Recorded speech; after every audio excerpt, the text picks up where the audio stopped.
Deep inside, we all think we are geniuses. To lead genius, you must recognize that you are not a genius, and the genius working for you knows it. It is painful to see yourself as less intelligent than another, so you lie to yourself to feel better. If you think you don't do this, you are probably deceiving yourself. Lying to yourself about who you really produce is a fundamental change in how you lead. You become frozen in place. You will avoid making any decision that alters your self image, stifling creativity and preventing innovative advances. Only through rigorous self reflection can you hope to avoid deceiving yourself. Rule number one: mirrors don't lie. The first rule of leading genius is to recognize that you are not a genius and the genius working for you knows it. This can be painful. It might feel better to lie to yourself about who you are. If you are like most of us, you defend your self esteem at all costs. Also, it is difficult to assess yourself effectively without a mirror, an impartial advisor you trust to reflect your true self back to you. To lead geniuses successfully, you have to be ruthless in your self assessment. If you deceive yourself, you become frozen at that point in your development as a leader. You can systematically incorporate humor into your leadership as a means of maintaining your humility. A leader of the genius must be able to consider two conflicting concepts equally and simultaneously. The leader then has to resolve the tension between the ideas by generating a new approach that contains elements of each but is better than either alone. This process is called integrative self reflection. The reason you self assess is to become a better fit with your team to make them more creative. Rule number two: get out of the way. This rule is essential for the success of any project. The single biggest impediment to the success of a genius is you, the leader. If you get in the way of the train of thought of intellectuals, they will smash into you and you could derail them. Stay out of their way. A genius must be able to make decisions that alter the direction of the project. A genius must be able to decide on resources, infrastructure, and also experiments. The other side of this coin is that having authority means that a genius is also held accountable for the project goals. Then geniuses are excited about their work, which leads to better recruitment and also retention. The entire team trusts each other more because their shared purpose means they care about the same values. Sharing values makes finding common ground in a dispute easier and leads to more efficient conflict resolution, improving recruitment, retention, conflict resolution, and most importantly, the feeling of being trusted leads to far greater productivity than if you imprison your genius with your own self doubt. You can only trust a genius if you trust yourself. Rule number three: shut up and listen.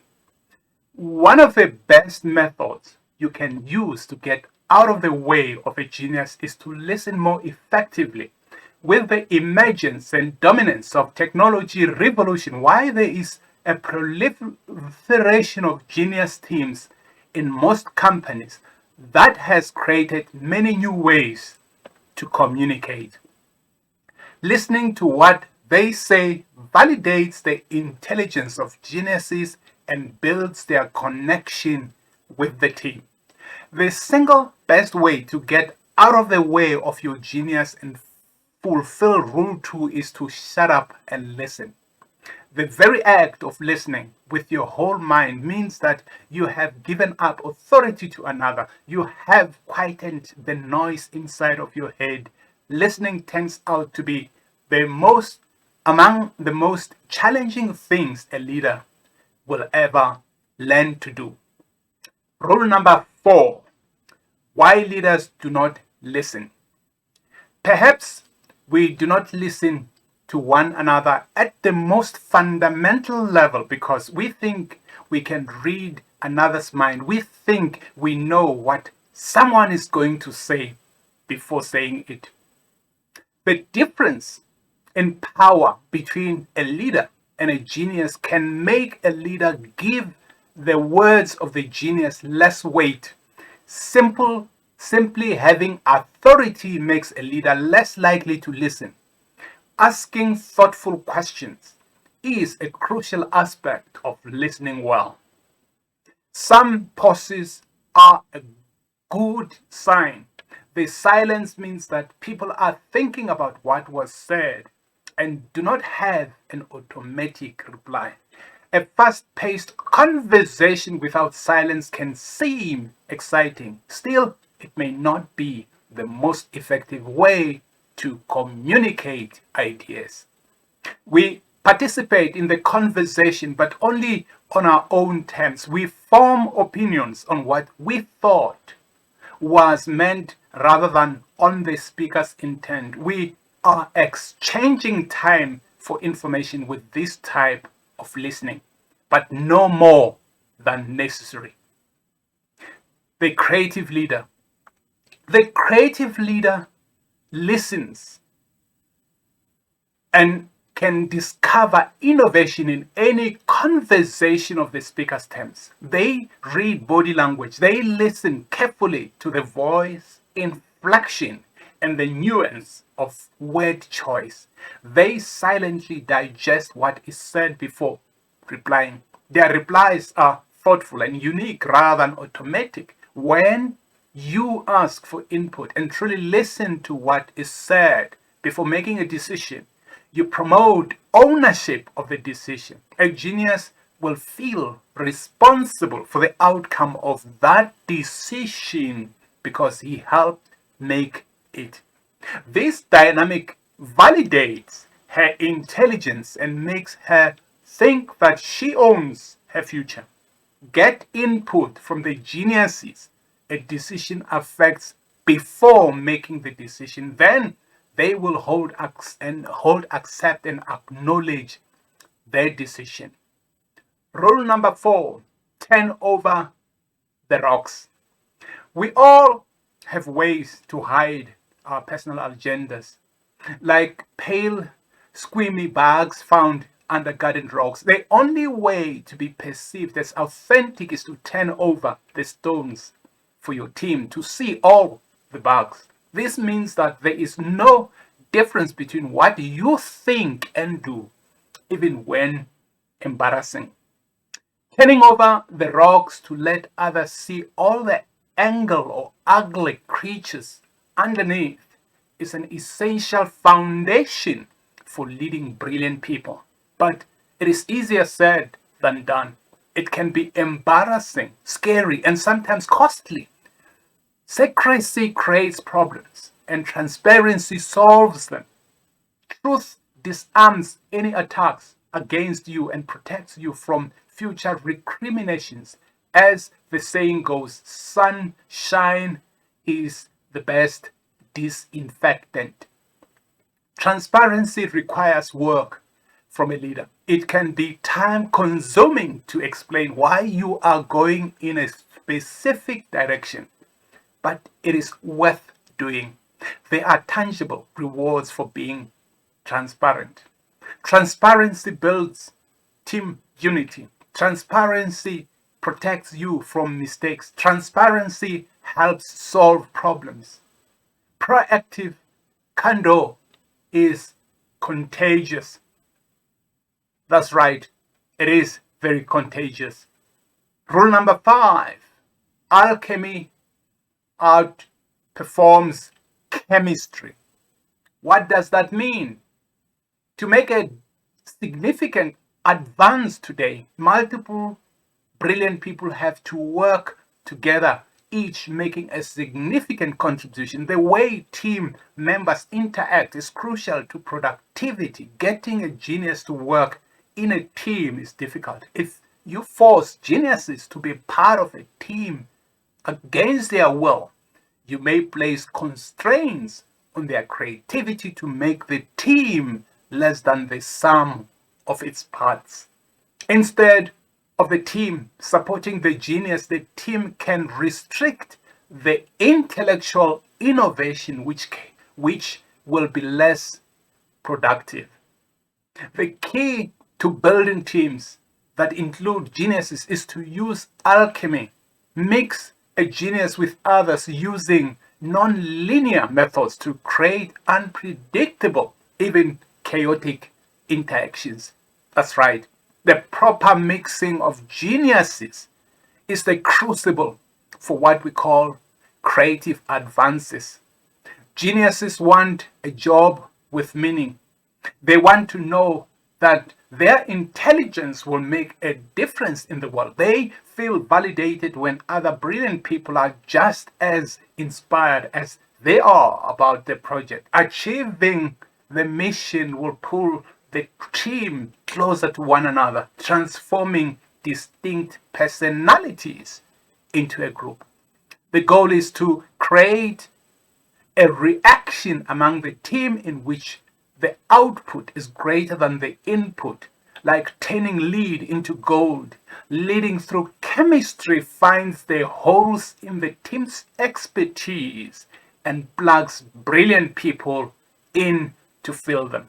The alchemist looks beyond the apparent need for knowledge to create a non-linear team where random coalitions or collusions generate enormous creativity.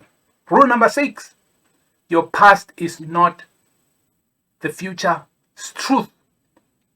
Leading by intuition based on past expertise is so much easier because analyzing data can be so tedious. Like most of us, no matter how you describe how you make decisions, you trust your own instincts and experience more than you trust data. That is one way you lie to yourself.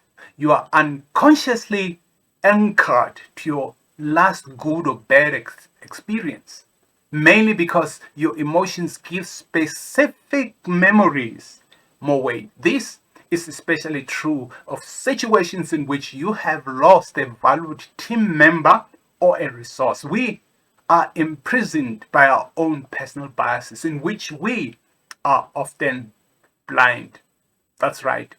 Your brain is wired for loss aversion. Unless you are intentional about your decisions, you will be biased against reasonable risk, without which there is no creative gain. A good leader uses data to make decisions. A great leader uses correct data analysis unbiased and applies it to the decision process. A genius will immediately recognize when your decisions is based on your own unfounded bias or a past experience and will not take your decision seriously. How suspicious you are of bias and how carefully you analyze the data should rise in proportion to the cost of the decision, which is measured in money, selling precedence, and promoting productivity and creativity. Genius will appreciate such careful analysis and will be more likely to accept the decision you can best support. This process builds the team and enhances its cohesion towards the project's goal. Rule number 7, ignore squirrels. For the leader of the genius, the perfect accomplishment is the enemy of the excellent achievement.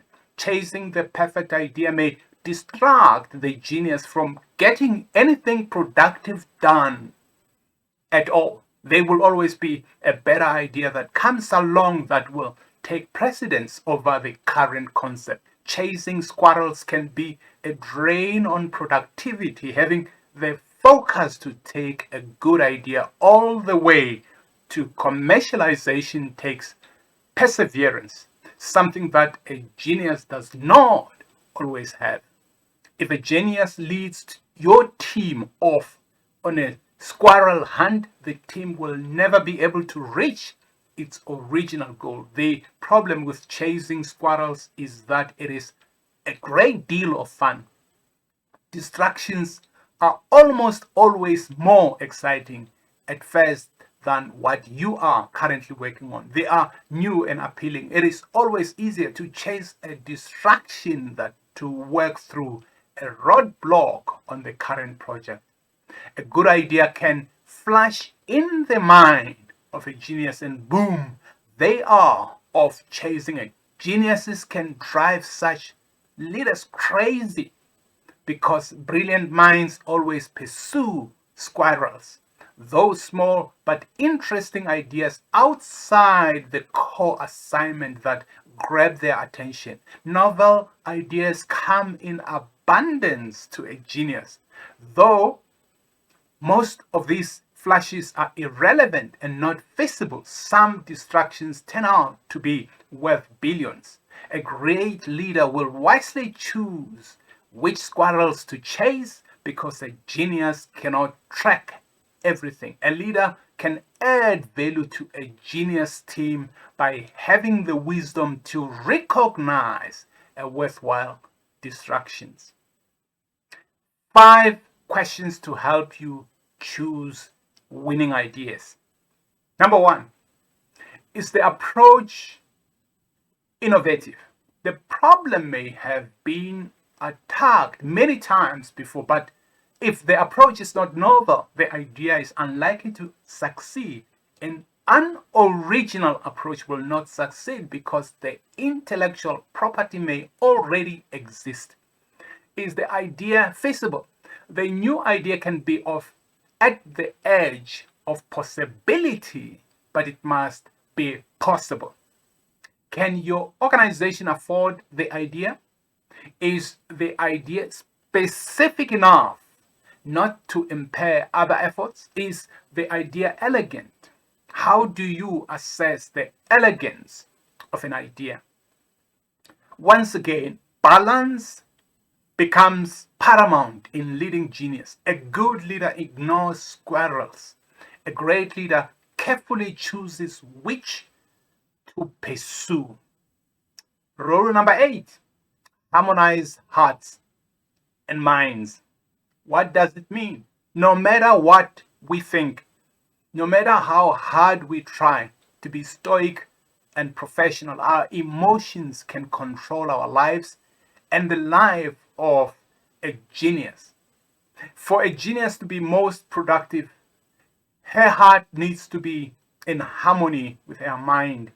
A genius is often regarded to be like a computer, uncaring and unfeeling. We think we can feed data in and out comes the desired product. On the contrary, most geniuses can only achieve what their hearts led them.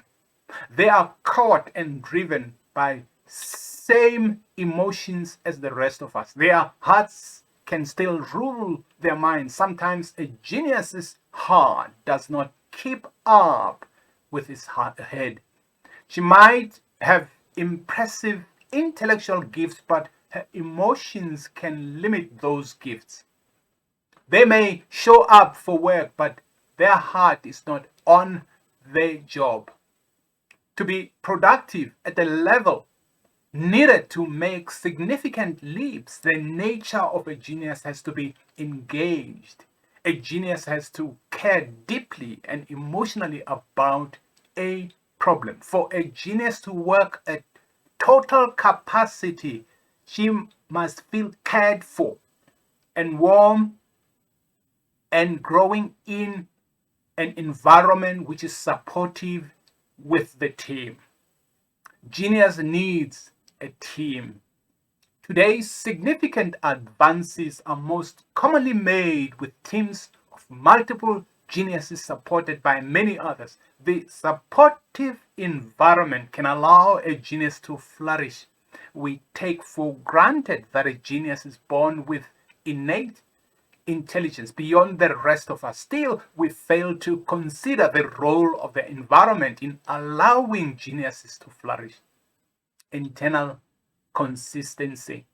The ultimate goal in caring for the hearts of geniuses is to guide them to internal consistency. Their hearts and brains must be aligned. Caring for the heart of a genius can do that as well. Generosity breeds loyalty, and loyalty is key to maintaining stable teams. Geniuses create with their hearts just as much as their heads. Rule number 9. Let the problem seduce the genius. Getting a genius to work on a project, the organization needs a big challenge for a genius leader. Anyone with deep focus of a genius has a high energy of activation for any new project. It takes a lot of energy to stop what they are doing to start working on a new project, even if it is fascinating. Getting geniuses to do something they do not want to do is even more complicated. Geniuses can have 50 great reasons for doing what they want to do and not what they want.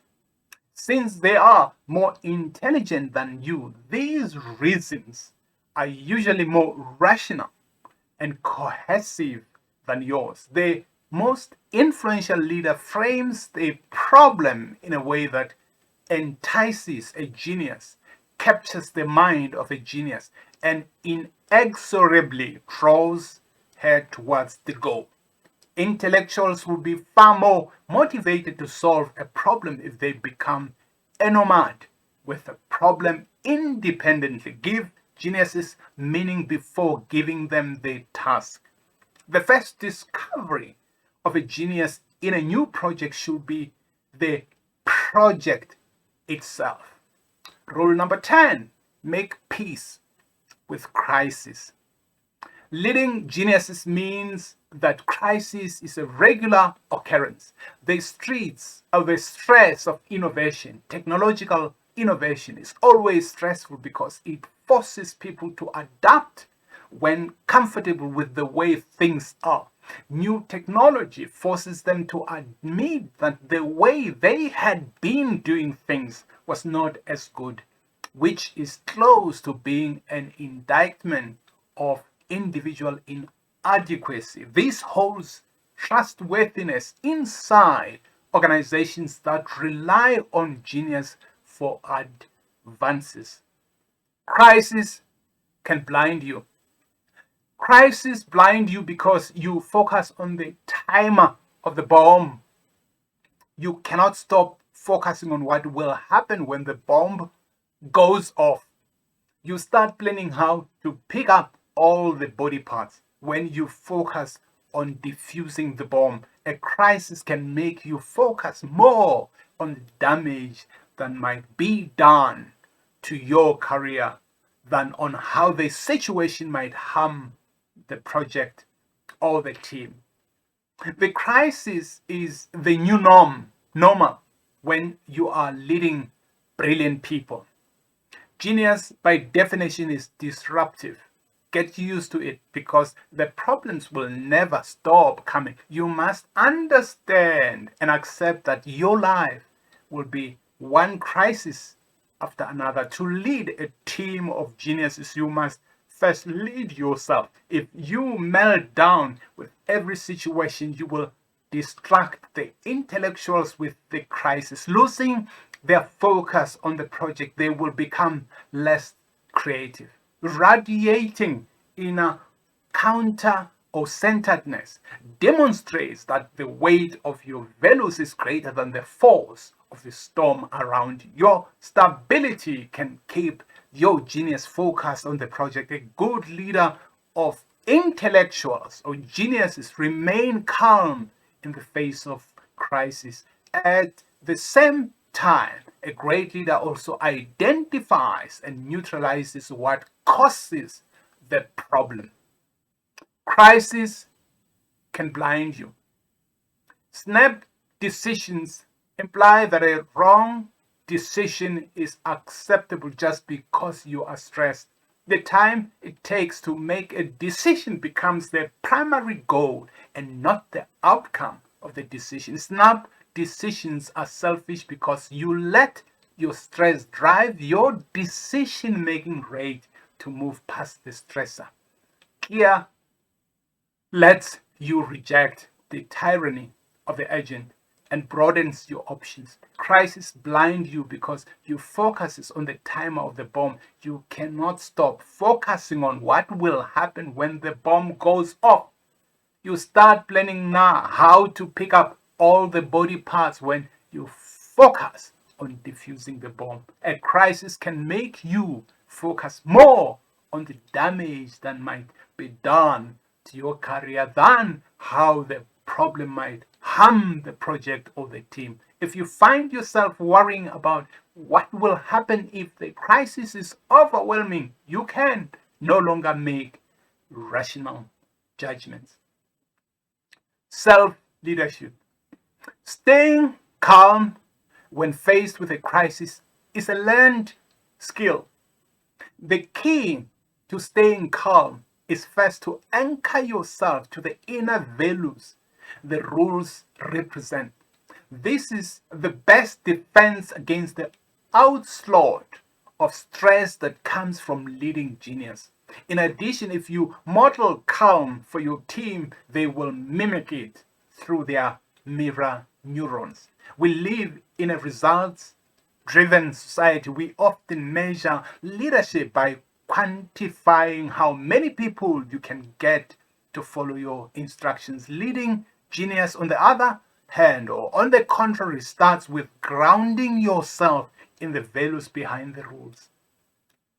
Your belief of these values should be so strong that you can be counted on to act in a certain way. Values anchor the results. Leading yourself starts with rule one, an understanding of who you really are. Many of us fool ourselves into thinking that we have a philosophy of leadership. Still, at the first crisis, we compromise that philosophy as we rationalize our actions to ourselves. The values we really believe in are not the ones we espouse, but the ones we live on during crisis. Without these internal values, the rules will crumble during an emergency. The converse is also true. You can say you believe in these values, but you are deceiving yourself if you do not implement the rules during a crisis. Enforcing the rules in times of stress demonstrates that you believe in the values behind the rules. If these values are a part of your character, implementing the rules will become more straightforward, and stress will not alter what you do. During the storm of a crisis, first anchor yourself to your values. Signing off, Dr. Masasekane Misha Kosa, the Thinking Futurist. Thank you.